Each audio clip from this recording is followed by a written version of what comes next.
Hi, everyone. Welcome to Backstage with Blur the Border with me, Surbhi Shukla. This is a weekly podcast where we go behind the scenes with some of the best fashion stylists in the country. Prayag Menon's work is unapologetically subtle and elegant. It never fails to make a statement. His early dreams were to become a pilot, but through the series of life's turns, he's landed in the world of editorial styling and art direction. In 2016, he joined Harper's Bazaar India as a contributing fashion editor, serving as a pivotal moment in his journey. Since then, his work has also been featured in Elle India, Vogue, GQ South Africa, and Vogue Arabia. Prayag, I'm so excited for our conversation. Welcome to the show. Hi, Surbhi. Thank you for having me. Welcome to the podcast. Thank you. So, Prayag, of course, we've known each other for a little while. We have. But can you tell me a little bit about your early days and how you got your start in the industry? Well, it was 2012, and Porus, my husband, who's a photographer, just came back from Vancouver after completing his year's diploma in photography, and he started developing his portfolio here in Bombay. And I essentially just began helping him with that. So he would look for somebody to help style his shoots and his new portfolio. And I said, well, I'll help you. It's fine. We live together anyway. And I was always interested in fashion since I was a child, but I did not ever think it would become a career for me because naturally I was still trying to join an airline as a pilot. Tell me about that. How did that shift? Super incidental, really. So I met Porus in 2006. We decided to, soon after train to be pilots because we also felt it would give us a chance to be together and live together. So we went to Texas, did our training, came back to India. And yeah, we just gave our exams, kept studying, and got our licenses, and all of that got done. Then Porus's dad was diagnosed with cancer. He was terminal. He passed soon after in a few months, and Porus decided he wanted to do something more creative with his life. So he, switched, and he felt that photography was the medium of his choice, and he went on to study photography, like I said, in Vancouver for a year. I was very, of course, clear that I would continue with aviation and, pursue this career and join an airline, and all of that will happen. Um, but when he came back and I started helping him, style his shoots, one thing really led to another, and people started, noticing because Porus would tag me on every shoot and write styled by and stylist and things like that. And people from the industry started seeing it, and they began reaching out, and I was just like, oh my God, what's happening? I mean, I don't want to do this obviously as a career at the time. I'm very clear on what I want to do. And so Porus said, instead of waiting, just waiting for your 20s to pass for in a job and, just waiting for employment to happen, why don't you see how this goes? Because this was around the time where the aviation industry was going through Yeah, a bit of a 2011, turmoil. 2012, Yeah. around then, right? So I said, okay. And literally I just began from there. So it was like learning the ropes on the job, I guess. So you're self-taught. Yes. What was that like? It was overwhelming, but I think it was good because I met some wonderful people along the way who were very helpful and guided me. And I think I had Porus with whom I we both it's a very symbiotic relationship that we have creatively. I learned a lot from him, and I think I also happen to always have something or the other like critique and feedback to give him on his work. So I think we essentially just learned off each other and started exploring and bettering ourselves on every shoot that we embarked on. So you are, as I've told you before, one of my favorite stylists. Thank you. And the reason behind that is when you look at something that you worked on, it's very distinctly your personal style. Can you tell me a little bit about what your North Star is or what your approach is when you're styling something? How did you form this aesthetic, which is so uniquely yours? I come from an army background, and I think from my earliest memories, I always remember my mother, my father, and just people around me. Everyone was always very prim and put together. It really resonated with me. I think just how crisp and put together everyone was, and how they looked so finished, but without having to. I mean, it wasn't ostentatious at all. It was really very natural, and also I think the women in my family generally, I think I really admired the way they all dressed, even if it was wearing saris. I think everything was very neatly pleated, and everything was in place, hair was in place, and everything looked really good.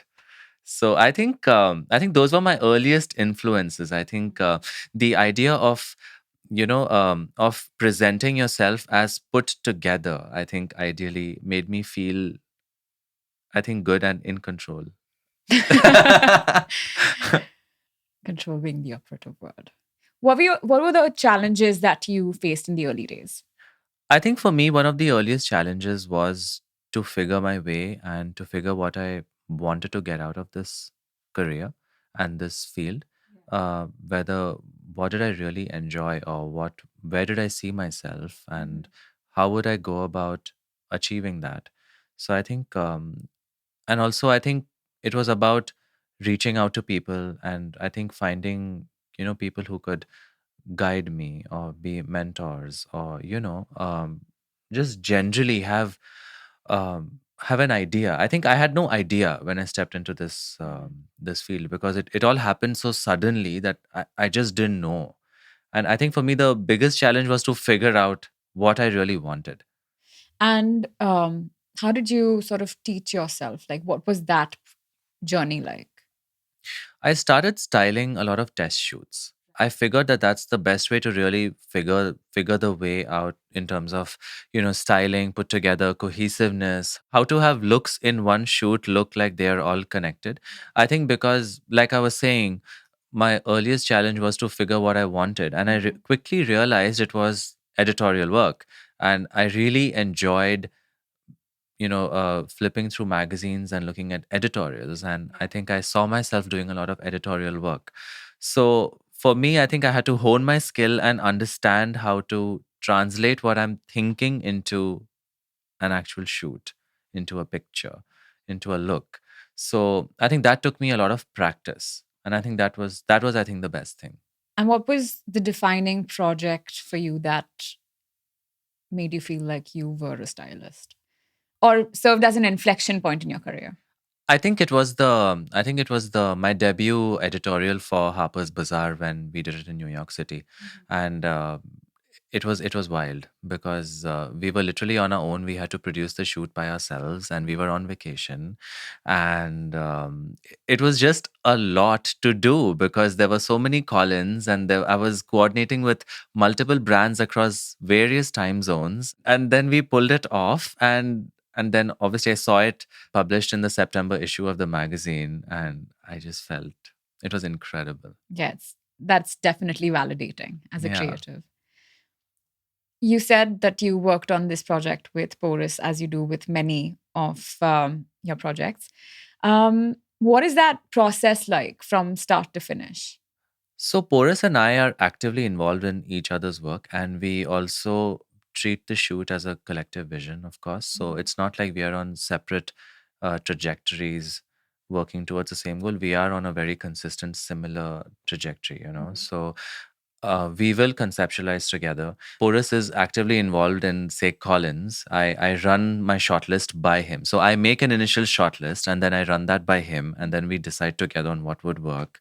And similarly, even over the photography aspect in terms of the set or the lighting or the mood and things like that. Just so I feel like it creates a very unified vision in terms of the final shoot that comes about, even with casting, art direction, so many aspects. I think it's a very involved process with the two of us. And of course, when you're working with him, you obviously have a lot of insight into how he works and what his process is. Does that inform your work? Yes, it does because I work with him extensively and I understand a lot of his technical aspects of what he does. So in for example, lighting, or his compositions, or just generally how he what he tends to enjoy.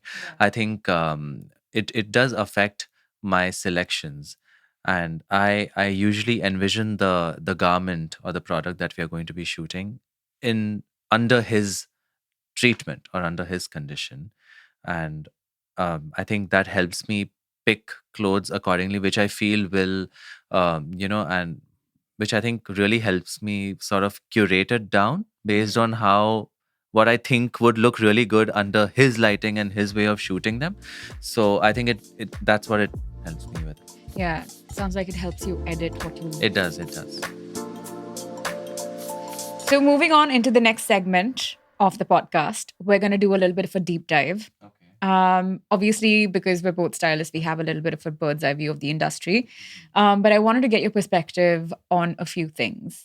Like you mentioned a little bit earlier on, Porus and you have worked in India and abroad. Yes. What are the distinct differences when you're working here versus abroad? I find it's very there's a lot of convenience working here. Like how? You just have a lot of people to help you with everything, which Yeah. I think is great. And I think it does wonders for your back. And I really began to appreciate that when I moved to Canada and I worked there for 3 years.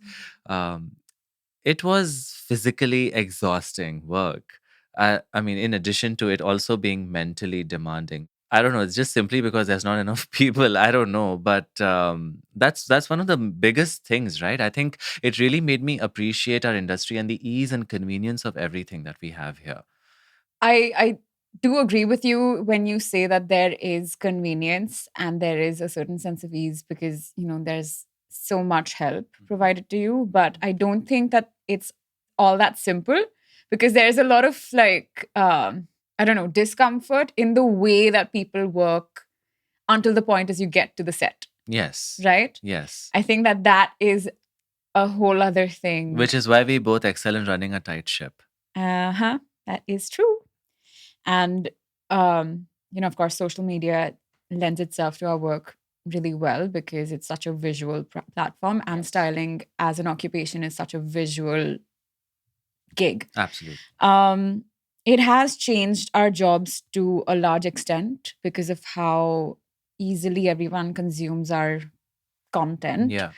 But the recognition is still quite slow. I would not say that, somebody who's talented and has been working for many years gets the recognition that they do deserve. Yeah.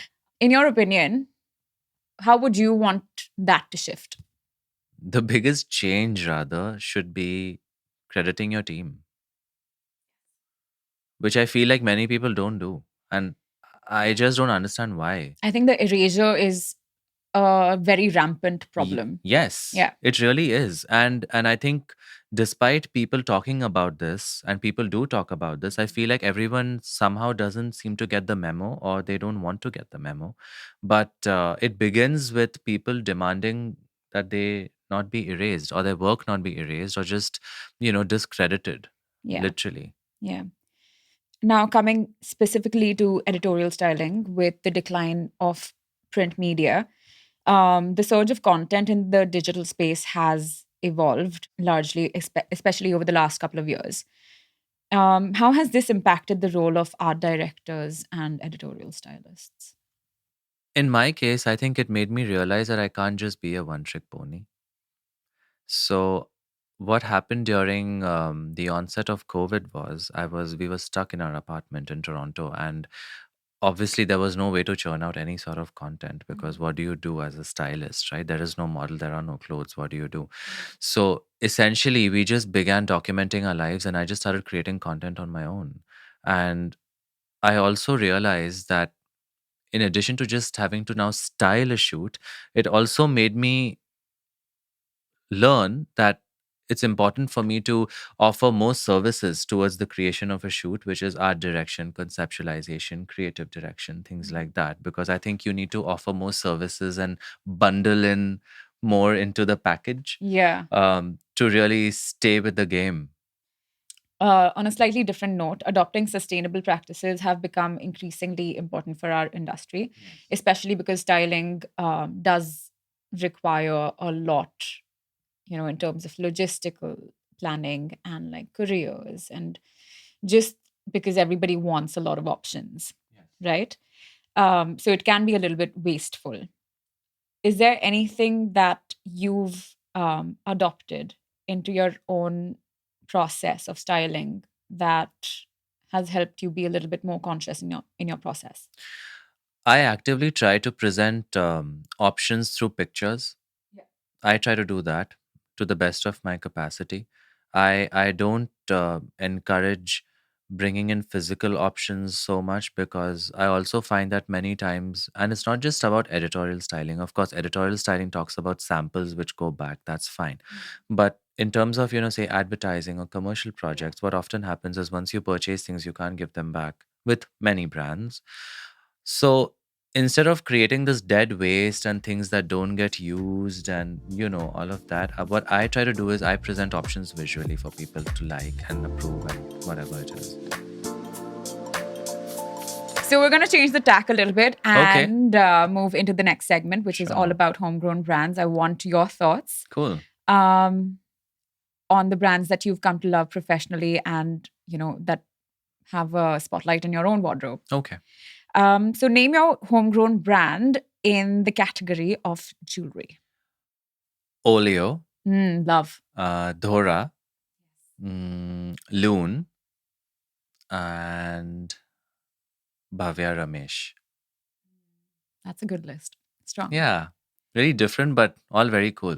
Really versatile in the sense that you can use them as like statement pieces, Exactly. but also every day. Yeah. How about casual wear? I like Drawn, Polite Society. I like Aroka, Yeah. Karu Research. Really good. Really good. According to you, what's a underrated homegrown brand? I think Dhora. I really feel like Dhora actually has. I mean, it's such everything looks so refined and luxe, but I just feel like I don't hear so much about Dhora all the time from people. But it's so beautifully curated, and it's just amazing. Everything looks so good, and the product is just great. And when you want to create a powerful look, what's your go-to brand? Rahul Mishra. So good. So good. What's your go-to beauty brand? I recently worked with a Kerala-based skincare brand. They're called Gunam Beauty, and I also tried the product, and they are incredible. They're really good. And I also like Pahadi Local. What's the one product that you would recommend From from Gunam and Pahadi Local? I think that Gutti Ka Tel from Pahadi Local is really good. I hope I pronounce it right, but it's really good. And Gunam has a really great foaming cleanser. So here's a couple of questions to round up this segment. What is most exciting to you about the future of homegrown brands? I guess I'm very curious to see how far and wide they go. And I think with everyone now tuning into the scene that's happening in India, and people now becoming more and more aware with what India has to offer, I think I'm quite excited actually to see how far and wide all the brands in India go. What would you like to see change or evolve quicker in this space? I think what I really want to see is Indian craftsmanship go onto a global scale, and I think become really mainstream on a global platform. Like I don't want I mean, in my experience, what's happened is I feel like when I've traveled and when I've even lived abroad, I find that a lot of people are not aware of India beyond I don't know, like Varanasi and like marigolds, and I feel like there is just so much more that our country has to offer, and specifically in the field of design and fashion. Yeah. And creativity, and I think our craftsmanship is just it's just inimitable, and I feel like that's what I want to see projected on a global scale. Yeah. I think that is beginning to happen. And collectively, as an industry, I can't wait to see the homegrown brands coming to a forefront. No, really, because some of them like Harago and Karu Research are now on Essence. So many others obviously also retail at Bergdorf's and other major retailers now, but it's really nice to see younger brands, newer brands that also have so much of craftsmanship, embroidery, and local techniques in terms of construction. I think achieve that sort of a platform in such a quick time. Yeah. So I think that is something that is really good. And I think it's just also so cool to see international stylists pick up on these things. Like, for example, Harry Styles' stylist, Harry Yeah. Lambert, Yeah. uses so much Harago. Yes. And Lewis Hamilton was wearing Karu research Yes. recently, which is also very exciting to see somebody pick up on this so early on. Exactly. Right? And that's what I'm saying. Yeah. Of course, collaborations have always been a great way to, blur the border between the East and the West. What are collaborations that you have seen recently and resonated with?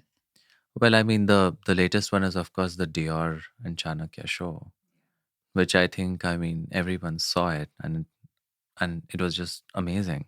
I think it was great that in addition to just doing the show, they also visited the Chanakya school and they highlighted the artisans and the embroidery and the techniques, and I think the association between the two houses, that's Dior and Chanakya, and how far back it goes, and I think how how deep their relationship is and how involved it is in terms of the work that they create together for the house.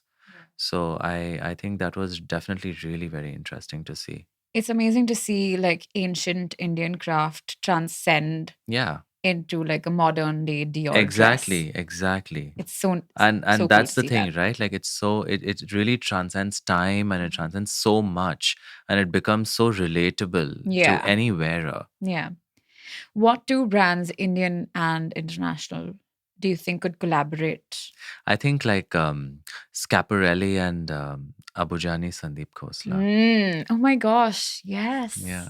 I think that would be very interesting. Like, what would really come out of Like that? surrealism and Yeah. maximalism. Yes. That would be insane to see. Now we're going to move into the next segment, which is an AMA that includes questions from the Blur the Border team. As someone that's starting out in the industry, what is the one know before you begin advice you'd like to impart? Don't take anything personally. That's a really good one. How do you stay inspired? And where do you draw your inspiration from? I think honestly, keeping a consciously positive mindset, and I don't mean toxic positivity. I just mean that I count the positives and I choose to remain grateful for the wonderful things in my life. And I think those really help me, maintain a very fruitful state of mind and, remain inspired as opposed to, something else that is, I don't know, that just feels so superficial and transient. No, it definitely comes across in your work. So Thank you. it's working for you. Thank you.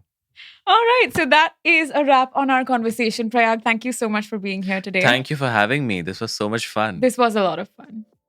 And that was our conversation with Prayag. If you enjoyed this episode, follow the podcast on your favorite streaming channel. The podcast is brought to you by Blur the Border, a community-driven marketplace. The show is produced by Riya Bambani and Vardhan Deshpande. Thank you for listening. We'll be back next week.